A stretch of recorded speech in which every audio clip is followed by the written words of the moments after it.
Good morning 8th class. देखो जैसे कि हमारा चैप्टर चल रहा था Vipin Chaudhary lapse of memory. हमारे इसके पार्ट फर्स्ट और पार्ट सेकंड कंप्लीट हो गया था और हमने इसके कंपैरिजन चेक क्वेश्चंस भी कंप्लीट कर लिए थे। तो आज हमारा जो है वो थर्ड पार्ट आज हम स्टार्ट करेंगे।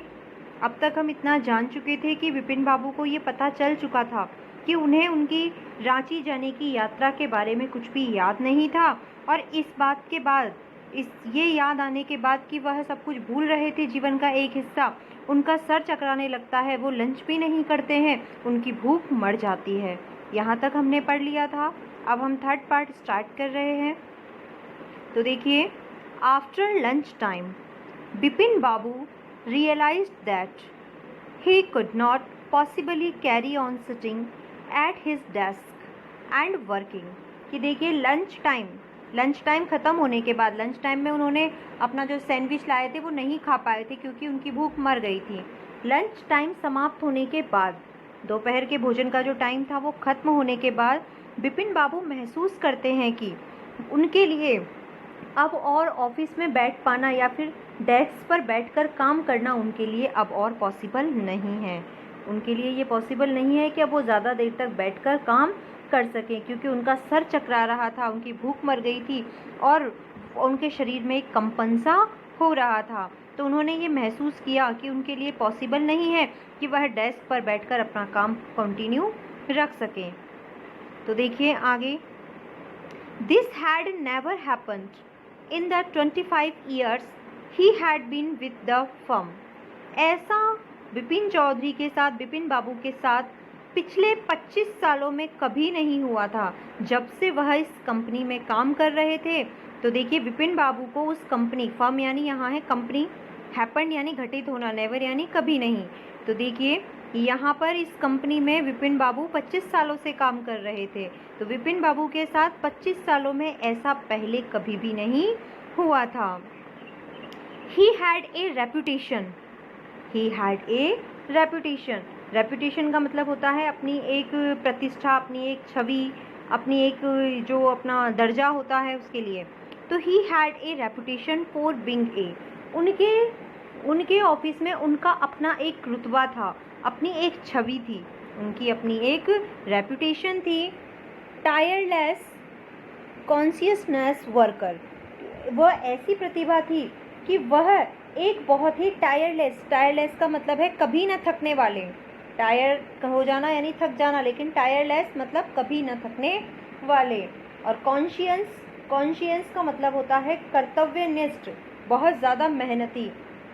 कि उनकी 25 सालों से वो जिस कंपनी में काम कर रहे थे उस कंपनी में उनकी अपनी एक छवि थी, जिस छवि के अनुसार वह बहुत ही कठिन परिश्रम करने वाले और कर्तव्यनिष्ठ कार्य करने वाले वर्कर थे। But today his head was in a world, लेकिन आज उनका सर चकरा रहा था। वर्ल्ड करना यानी चकराना, लेकिन आज उनका सर जो था वो घूम रहा था, उनका सर जो था वो चकरा रहा था। बैक होम एट 2:30, इसीलिए विपिन बाबू जो हैं वह ऑफिस में ना रुककर घर लौट आते हैं। 2:30 बजे वो लौटकर अपने घर आ जाते हैं। बैक यानी लौटना। Bipin Babu lay down in bed, tried to gather his wits together. और विपिन बाबू 2:30 बजे जब घर लौट कर आते हैं तो आकर वो अपने बेड पर, अपने बिस्तर पर लेट जाते हैं और याद करने लगते हैं। विट्स का मतलब है अपनी जो बुद्धि होती है ना, उसको बुद्धि के लिए यहाँ पर विट्स कहा गया है कि वह अपनी दिमाग में चीज़ों को सोचकर उसे याद करने का प्रयास करने लगते हैं। तो 2:30 बजे विपिन बाबू वापस घर लौट आते हैं। घर लौट कर आने के बाद वह जो है वह फिर से पुरानी बातों को याद करने के लिए कोशिश करने लगते हैं। He knew that it was possible to lose one's memory through an injury in the head। वो ये बात तो अच्छी तरीके से जानते थे। न्यू यानी जानना, पॉसिबल यानी संभवतः, मेमोरी मीन्स याददाश्त, इंजरी यानी चोट। कि वो ये बात तो अच्छी तरीके से जानते थे कि यदि किसी व्यक्ति के सर में चोट लग जाए तो उसकी याददाश्त जा सकती है। वो ये तो जानते थे कि अगर सर में चोट लग जाए तो याददाश्त जा सकती है। but he didn't know of a single instance of someone remembering everything except one particular incident। लेकिन उन्हें ऐसा कोई भी एक भी उदाहरण, इंस्टेंस का मतलब होता है उदाहरण, सिंगल यानी एक, रिमेम्बरिंग यानी याद नहीं, एक्सेप्ट यानी के सिवाय, पर्टिकुलर यानी विशेष, इंसिडेंट यानी घटना। तो देखिए, लेकिन उन्हें ऐसी एक भी उदाहरण अपने जीवन में आज तक नहीं देखा था, या एक भी ऐसी घटना के बारे में आज तक उन्होंने नहीं सुना था कि इंसान को अपनी पूरी याददाश्त तो याद हो, लेकिन वो मुख्य रूप से अपने जीवन का एक हिस्सा भूल जाए।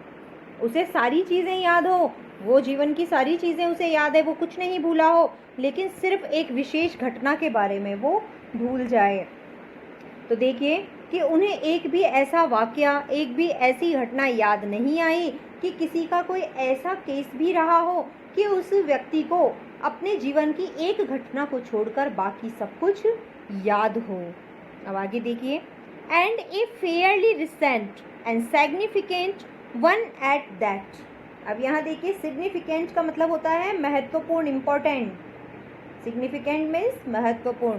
तो देखिए आगे वो कह रहे हैं, और सबसे बड़ी बात कि वो घटना कोई ज़्यादा पुरानी ना हो, फेयरली रिसेंट यानी कि अभी हाल ही की, ज़्यादा पुरानी ना हो। तो देखिए, और वह भी ऐसी घटना जो कि ज़्यादा पुरानी ना हो और महत्वपूर्ण भी हो, ज़्यादा पुरानी भी ना हो और महत्वपूर्ण भी हो। ऐसी कोई घटना अचानक इंसान पूरी तरीके से भूल जाए, ऐसे इंसिडेंट, ऐसी घटना के बारे में या ऐसे केस को आज तक के बारे में आज तक ना तो विपिन बाबू ने सुना था ना देखा था जो उनके साथ हो रहा था। He had always wanted to go to Ranchi. देखिए यहाँ वो कह रहे हैं, वो बार बार सोच रहे हैं कि मैं अपने जीवन में हमेशा रांची जाना चाहता था, क्योंकि विपिन बाबू हमेशा से रांची जाना चाहते थे। To have gone there, और देखो वो वहाँ गए भी, done things, वहाँ उन्होंने जो वो करना चाहते थे वो सारी चीज़ें की भी। And not to remember was something utterly possible, utterly यानी कह पाना, impossible। लेकिन उनके लिए वहाँ जाना, वहाँ जो कुछ भी करना चाहते थे वो सब करने के बाद भी उस घटना के बारे में, उस यात्रा के बारे में उन्हें कुछ भी याद ना हो, ऐसा तो उनके लिए पूरी तरीके से इम्पॉसिबल लग रहा था। क्योंकि यहाँ जो विपिन बाबू थे उनको सारी चीज़ें याद थी, अपने जीवन की सभी घटनाएं याद थी, सब कुछ याद था, वो कुछ भी नहीं भूले थे सिवाय रांची यात्रा के अलावा। तो वह इसीलिए कंफ्यूज थे कि ऐसा केस तो मैंने किसी का नहीं देखा जिसे अपने जीवन की सारी घटनाएं तो याद है, लेकिन मुख्य रूप से वह वही घटना भूल गया जिसे वो हमेशा, जिस जगह वो जाना चाहता था, वही घटना जो है वो अपने जीवन में भूल चुका था। वो बहुत ज़्यादा परेशान हो रहे थे। अपने बेड पर लेटे लेटे ही 7:30 शाम के 7:30 बज गए। शाम के 7:30 उन्हें यही चिंतन मनन करते हुए बज गए थे। विपिन बाबू सर्वेंट कैम्प एंड अनाउंस्ड। तभी विपिन बाबू का जो नौकर था, सर्वेंट मीन्स नौकर, अनाउंस्ड यानी कि आकर कहता है, अनाउंस करना यहाँ पर है आकर कहना। तो देखिए, तभी 7:30 बजे विपिन बाबू के नौकर आए और उन्होंने विपिन बाबू से कहा, Chunni Babu, sir says it is very important. कि देखिए वो कहते हैं कि सर, चुन्नी बाबू आए हैं, कहते हैं आपसे मिलना चाहते हैं, बहुत इम्पोर्टेंट काम है। से कहते हैं वेरी इम्पोर्टेंट, बहुत महत्वपूर्ण कार्य है। शाम के 7:30 बजे तक विपिन बाबू ऐसे ही लेटे रहते हैं। 7:30 बजे विपिन बाबू का नौकर आता है और उनसे कहता है कि सर, चुन्नी बाबू आए हैं और कह रहे हैं कि उन्हें आपसे मिलना है, बहुत ज़रूरी काम है। विपिन बाबू न्यू वॉट चुन्नी हैड कम फॉर। विपिन बाबू ये अच्छी तरीके से जानते थे कि चुन्नी बाबू यहाँ क्यों आए थे। चुन्नी बाबू यहाँ क्यों आए थे। Chunni Lal had been at school with him, क्योंकि चुन्नी लाल उनके स्कूल के समय से ही साथ था, अर्थात स्कूल के समय के ही उनके दोस्त थे। एक तरीके से स्कूल में वो साथ में पढ़े हुए थे, इसीलिए कहा है had been at school with him. Chunni Lal school के समय से ही उनके साथ था। He had been having a rough time lately and had been coming to see him about a job. लेकिन चुन्नी लाल के जीवन में ये समय बहुत ही ज़्यादा मुसीबतों से भरा हुआ था, ये समय अच्छा नहीं चल रहा था, अर्थात चुन्नी लाल के जीवन का ये समय बुरा चल रहा था और इसीलिए वह जो है वह विपिन बाबू से मिलने आते थे, क्योंकि वह एक नई जॉब तलाश कर रहे थे। वो क्या कर रहे थे? एक नई जॉब तलाश कर रहे थे। रफ टाइम यानी कि बुरा समय, बुरा समय के लिए यहाँ कहा गया है रफ टाइम, कि चुन्नीलाल के जीवन में बुरा समय चल रहा था, उनकी जॉब चली गई थी, इसीलिए वो यहाँ पर विपिन बाबू के पास अपनी न्यू जॉब के बारे में बात करने के लिए आते थे कि कहीं कोई जॉब है तो आप मुझे बता दीजिए। Vipin Babu knew it was not possible to do anything for him and in fact told him so, कि देखिए विपिन बाबू के लिए उस समय, विपिन बाबू के लिए चुन्नीलाल के लिए कुछ भी करना संभव नहीं था। उनके लिए विपिन बाबू जानते थे कि वह चुन्नीलाल के लिए कुछ भी नहीं कर पा रहे थे और ऐसा उन्होंने बता भी दिया था। ऐसा उन्होंने चुन्नीलाल को कह भी दिया था कि मेरे पास अभी तुम्हारे लिए तुम्हारे हिसाब से कोई नौकरी का कोई ऑफ़र नहीं है, ना मुझे ऐसी किसी वैकेंसी के बारे में कोई जानकारी है। ये बात वो उन्हें बता भी चुके थे। But Chunni kept turning up like a bad penny, लेकिन फिर भी चुन्नीलाल जबरदस्ती वहाँ आता ही रहता था। देखिए बैड पेनी, यहाँ बैड पेनी का मतलब है जबरदस्ती, कि वह चुन्नीलाल बताने के बाद भी किसी न किसी उम्मीद के कारण शायद बार बार वहाँ आ ही जाता था। कारण क्या था? क्योंकि चुन्नीलाल की जॉब चली गई थी और इसीलिए मना करने के बाद भी वह एक उम्मीद लेकर हमेशा जो है वो विपिन बाबू के पास मिलने आ ही जाया करते थे। Vipin Babu sent word that not only was it not possible for him to see चुन्नी now but not a several weeks, कि देखिए several यानी कई सारे, weeks यानी सप्ताह, possible यानी संभव, send word यानी संदेशा भेजना, see यानी देखना। तो देखिए विपिन बाबू ने अपने नौकर से ही ये संदेश चुन्नीलाल के लिए भेजा कि वह चुन्नीलाल से अभी क्या अगले कई हफ्तों तक मिल नहीं सकते, कि अभी विपिन बाबू ने कहा कि चुन्नीलाल से जाकर कह दो कि मैं अभी उनसे नहीं मिल सकता और अभी नहीं, आने वाले कई हफ्तों तक मैं बहुत बिजी हूँ और अभी मेरा उनसे मिलना संभव नहीं है। ये साफ वो मना करवा देते हैं। बट एज सुन एज का मतलब होता है जैसे ही। As the servant stepped out of the room, stepped out of the room, तो बेटा स्टेप्ड आउट का मतलब होता है बाहर कदम रखना, स्टेप्ड आउट यानी बाहर कदम रखना, of the room in struck यानी अचानक, Vipin babu that Chunni might remember something about the 58 trip. अब जैसा कि आपको पहले ही बता दिया कि विपिन बाबू और चुन्नीलाल जो थे वह स्कूल के समय से ही एक साथ पढ़े हुए थे, तो पहले तो विपिन बाबू चुन्नीलाल के लिए संदेशा भिजवा देते हैं कि उनसे कह दो कि मैं अभी क्या कई सप्ताह तक उनसे नहीं मिल सकता और मेरा उनसे मिलना पॉसिबल नहीं है। लेकिन जैसे ही यह संदेशा देने के लिए जो ही नौकर ने कमरे से बाहर कदम रखा, तभी विपिन बाबू को अचानक याद आया कि चुन्नीलाल तो मुझे बचपन से जानता है, तो क्यों ना चुन्नीलाल से ही 1958 की रांची की यात्रा के बारे में कुछ पूछ लिया जाए। हो सकता है चुन्नीलाल को इस यात्रा के बारे में कुछ याद हो सकता है कि उसे कुछ याद हो। There was no harm in asking him, harm का मतलब होता है वैसे तो नुकसान, लेकिन यहाँ है कोई बुराई या हर्ज।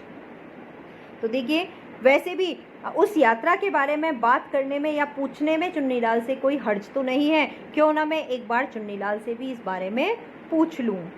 Vipin Babu hurried down the stairs and into the living room, stairs मतलब सीढ़ियाँ, हरीड डाउन का मतलब है बहुत जल्दी से, शीघ्रता से, तेजी से नीचे उतरना, डाउन यानी नीचे उतरना, इनटू द लिविंग रूम यानी शयन कक्ष।